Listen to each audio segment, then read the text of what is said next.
Un día, mis pastores extrañamente dejaron de predicar contra los errores del catolicismo y empezaron a llamar al catolicismo religión popular para no ofender a sus adherentes, ¿no?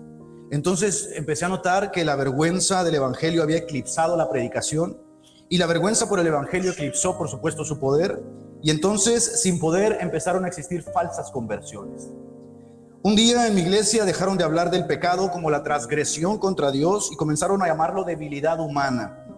Entonces entendí que la santidad ya no era el estándar, los cultos de oración se vaciaron, ya no querían estar en la iglesia, el fruto de la carne emergió con todo su poder entre nuestros jóvenes.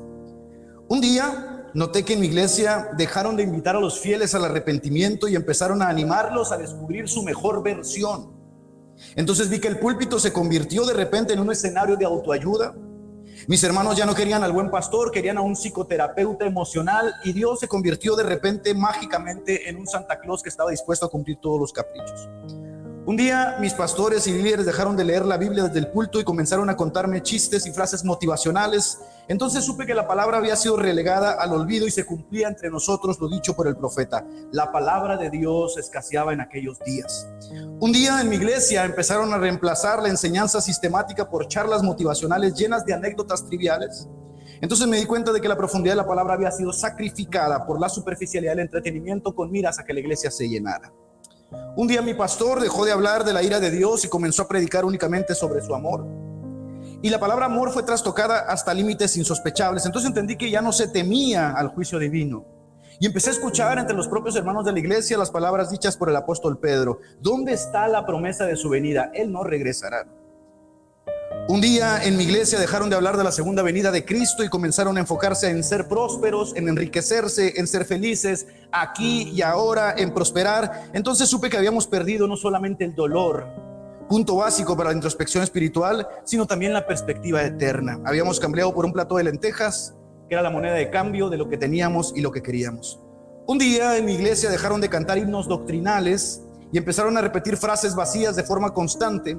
Entonces me di cuenta de que la adoración había perdido su enfoque y su reverencia. Ya no era gloria al Padre, gloria al Hijo y gloria al Espíritu Santo, sino ¿qué más tienes para mí, Señor? ¿No? Dame más o me largo. Un día los líderes dejaron de discernir entre lo santo y lo profano y comenzaron a llamar culturalmente relevante a lo que antes llamaban pecado. Entonces supe que el mundo se había infiltrado en la iglesia.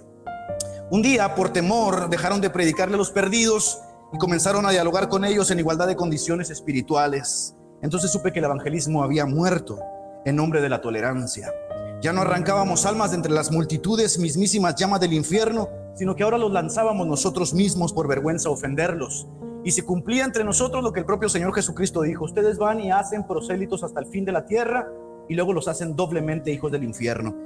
Me di cuenta que en mi iglesia nadie quería ser ofendido, de manera que reestructuramos el lenguaje para que todos se sintieran cómodos y no perder a ninguno solo.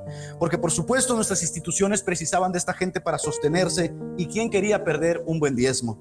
¿Dónde están hoy los enemigos de Cristo, no? ¿Dónde están los adversarios de la fe? ¿Dónde están todos aquellos a los cuales se les ha permitido levantar el puño? Entre nosotros, y muchas veces nosotros mismos. Estos son los arquitectos de la cultura de la muerte, tristemente, en la que nosotros nos desenvolvemos. Y mire que hoy voy a hablar de la infiltración de la iglesia, pero ojo con esto, porque casi siempre hacemos nuestra la frase de Sartre que decía: el infierno son los otros, ellos son los culpables, nosotros no tenemos nada que ver.